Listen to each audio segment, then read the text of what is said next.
Assalamualaikum warahmatullahi wabarakatuh. Baiklah Salih dan Salihah, hari ini kita akan membahas tentang materi pembahasan PH persiapan PTS tematik muatan IPA. Sebelum kita mulai belajar, kita buka dengan baca basmalah. Bismillahirrahmanirrahim. Oke, baiklah, kita bahas dari tema 6. Soal ini sudah pernah kalian kerjakan di PH yang Ustazah share di Google Form ya. Oke, selanjutnya soal pertama yaitu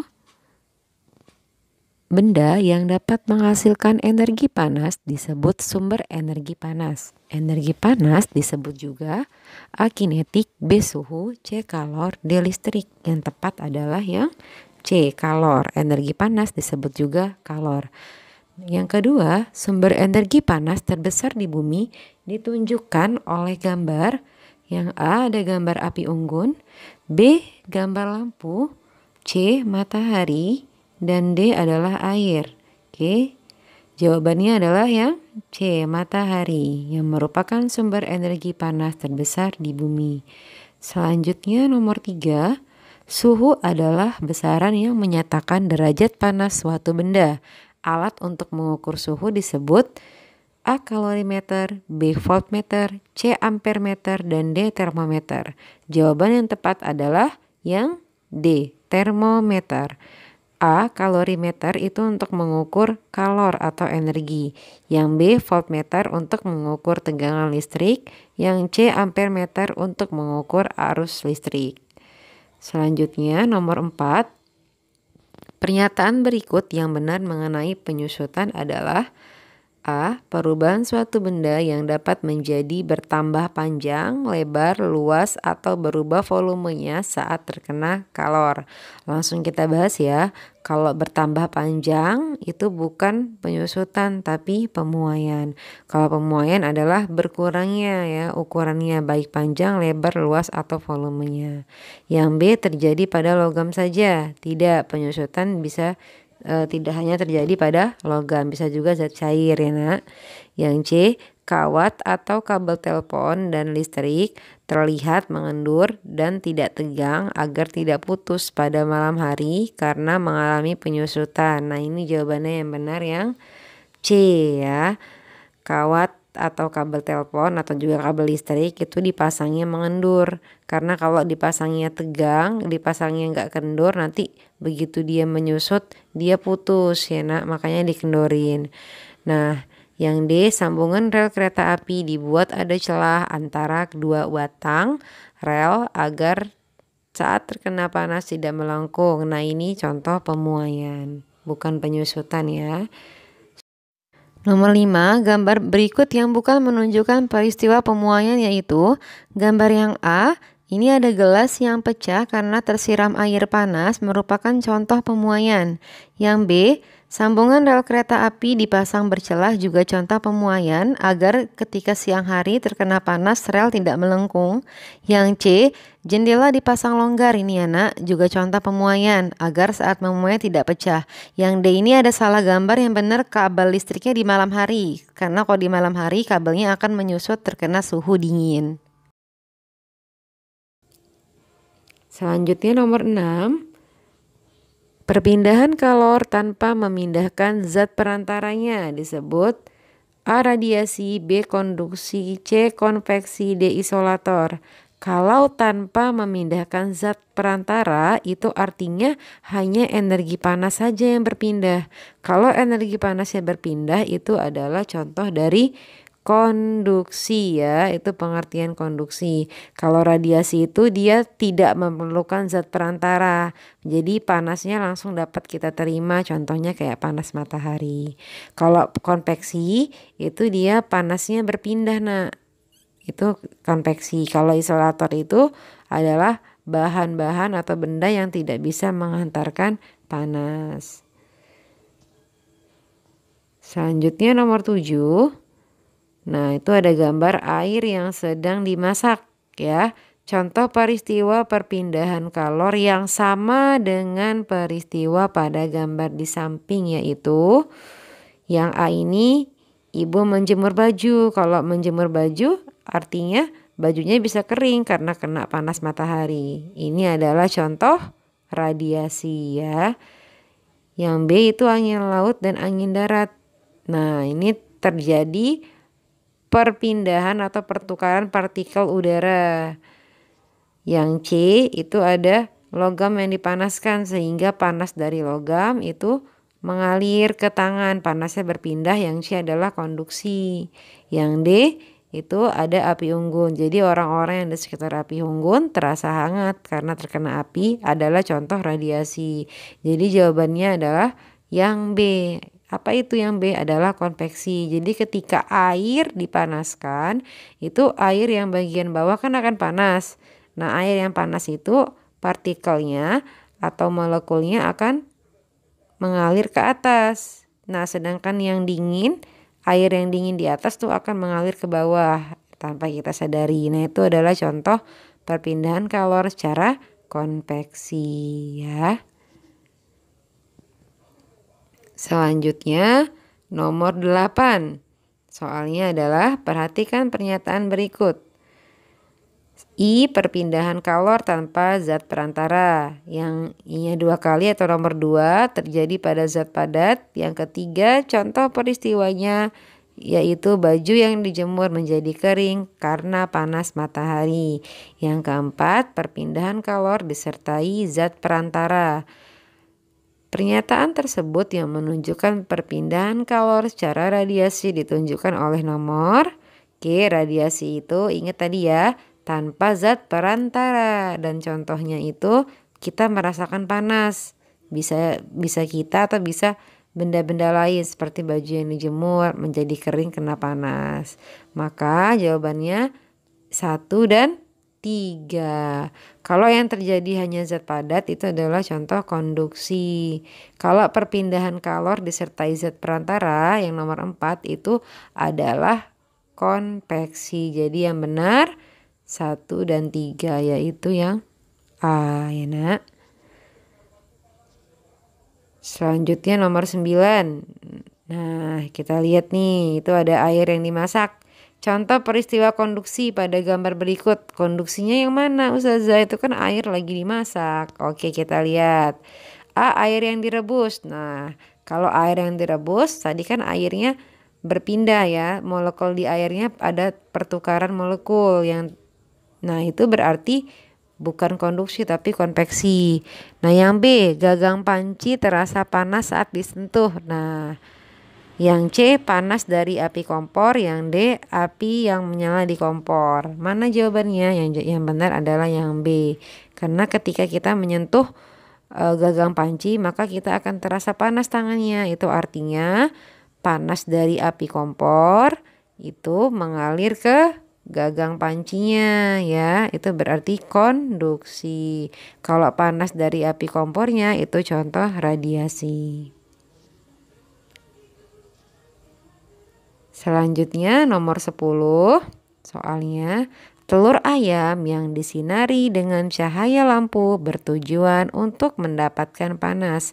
Peristiwa ini termasuk perpindahan kalor secara, nah, telur ayamnya dapat panas nih, kira-kira apa jawabannya? A, radiasi, B, konveksi, C, isolator, D, konduksi. Maka jawabannya yang iya, yang A, radiasi ya. Telur ayamnya mendapatkan panas ya, sehingga terasa panas, itu adalah radiasi. Selanjutnya nomor 11. Ibu ingin mengambil kue yang sudah selesai dipanggang dari dalam oven. Untuk menghambat kalor dari loyang ibu, sebaiknya menggunakan A, besi, B, aluminium, C, kertas, D, kain lap. Ya, jawabannya yang mana? Ya, yang D, kain lap. Untuk menghambat energi panas, kita butuh bahan yang tidak bisa mengantarkan panas atau isolator. Contohnya kain lap ya nak. Selanjutnya nomor 12. Bahan yang dapat mengantarkan panas. Nah, disebut yang apa kalau bisa mengantarkan panas? A, isolator, B, konveksi, C, konduktor, D, radiasi. Oke, yang tepat adalah Konduktor. Ingat ya, bahan yang dapat mengantarkan panas namanya konduktor. Kalau yang tidak dapat mengantarkan panas namanya isolator. Oke, selanjutnya nomor 13. Bahan yang termasuk isolator. Mana nih yang isolator? Isolator itu yang tidak bisa mengantarkan panas. Yang mana? Ya, yang A, kain lap. Oke, lanjut. Nomor 14. Pencipta termos pertama kali pada tahun 1902 adalah A. Sir Isaac Newton, B. Thomas Alva Edison, C. Alexander Graham Bell, D. Sir James Dewar. Jawabannya adalah yang D. Sir James Dewar. Karena kalau yang A, Sir Isaac Newton itu penemu gaya gravitasi. Yang B, Thomas Alva Edison merupakan penemu bola lampu. Yang C, Alexander Graham Bell penemu telepon. Selanjutnya nomor 15. Bagian termos yang berfungsi untuk mempertahankan panas adalah yang A, ruang hampa, B, lapisan perak, C, penutup gabus, D, gagang termos. Yang tepat adalah yang mempertahankan panas adalah yang B, lapisan perak. Selanjutnya di tema 7, soal yang pertama, berikut yang bukan ciri-ciri benda gas. Mana nih yang bukan? A, menekan ke segala arah. Ya, ini contoh benda gas dan benda cair juga seperti ini ya. Sama sifatnya. Yang B, jarak antar partikel yang sangat jauh. Nah, partikel gas ini sangat tidak beraturan, nak. Oleh karena itu jarak antar partikelnya jauh, jadi benar. Yang C, mengikuti bentuk wadah. Nah, ini juga benar ciri-ciri benda gas karena tergantung ya wadahnya. Kayak seperti kita niup balon. Kalau kita kuat niupnya, balonnya bisa besar ya kan. Tapi kalau misalnya kita tidak kuat meniupnya, balonnya bisa kecil. Jadi tergantung ya, wadahnya itu tergantung dari gasnya gitu contohnya ya. Yang D, memiliki bentuk dan volume tetap. Nah, ini bukan contoh benda gas ya. Jadi jawabannya yang D. Yang D ini adalah contoh benda padat. Nomor 2 selanjutnya, perhatikan sifat-sifat gas berikut. Nah, yang pertama, gaya tarik partikelnya sangat kuat. Yang kedua, menekan ke segala arah. Yang ketiga, bentuk dan volumenya tetap. 4, mengalir dari tempat yang lebih tinggi ke tempat yang lebih rendah. Dari pernyataan tersebut yang merupakan sifat benda padat ditunjukkan oleh nomor. Oh, ini yang ditanya adalah sifat benda padat ya. Jadi jawabannya yang mana? Yang benda padat?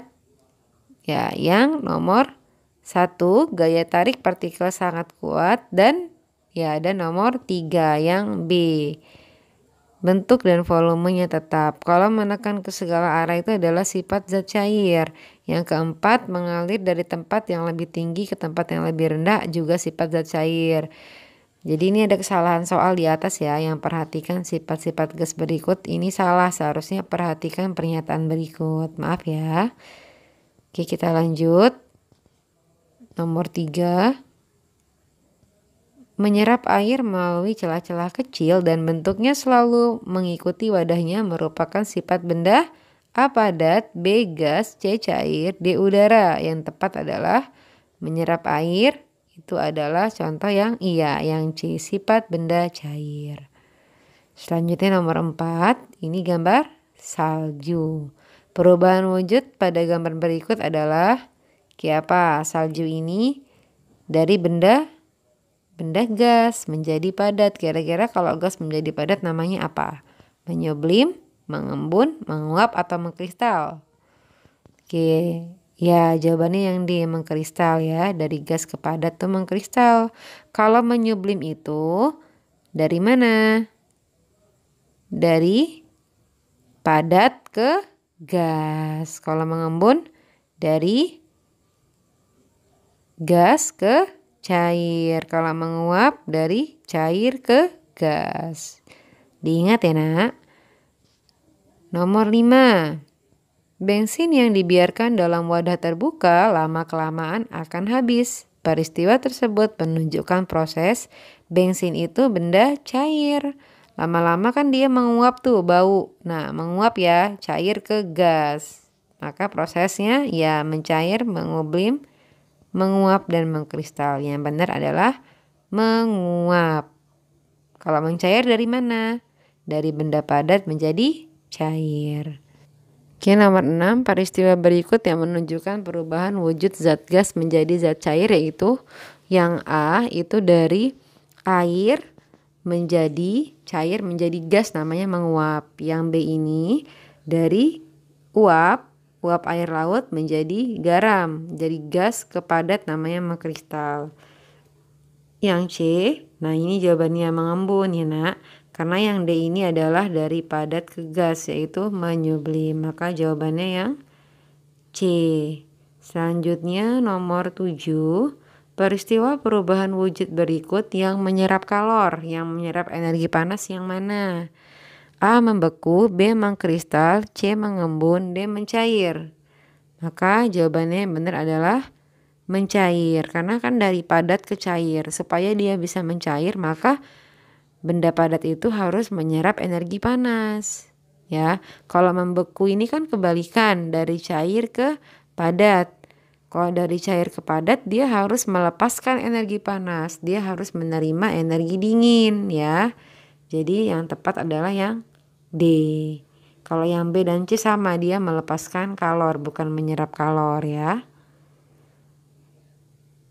Selanjutnya nomor 8. Setelah mencair, mentega dapat kembali menjadi benda padat jika A. dipanaskan, B. didiamkan, C. didinginkan, D. dicampur air. Yang tepat adalah ya yang C, didinginkan. Nomor 9. Saat dipanaskan, air akan menyerap kalor sehingga akan berubah menjadi air menyerap energi panas. Jadi apa dia? Iya, menjadi A. cair menjadi gas, B. cair menjadi padat, C. gas menjadi cair, D. gas menjadi padat. Yang lebih tepat adalah yang A. cair menjadi gas. Selanjutnya nomor 10. Benda berikut yang dapat mengalami penyubliman, yang bisa menyublim yang mana? A. madu, B. es kering, C. mentega, D. es batu. Yang tepat adalah yang B. es kering, karena es kering ini jika dibiarkan dia akan menguap. Beda sama es batu ya nak. Kalau es batu dia mencair. Kenapa bisa berbeda? Karena kandungannya berbeda, kandungan dari zat tersebut. Oke, terima kasih Soli dan Solihah. Cukup sampai di sini pembahasan soal kita. Semoga bermanfaat, kalian semoga mengerti apa yang sudah sampaikan. Kita tutup dengan membaca hamdalah. Alhamdulillahirabbil alamin. Saya akhiri, wassalamualaikum warahmatullahi wabarakatuh.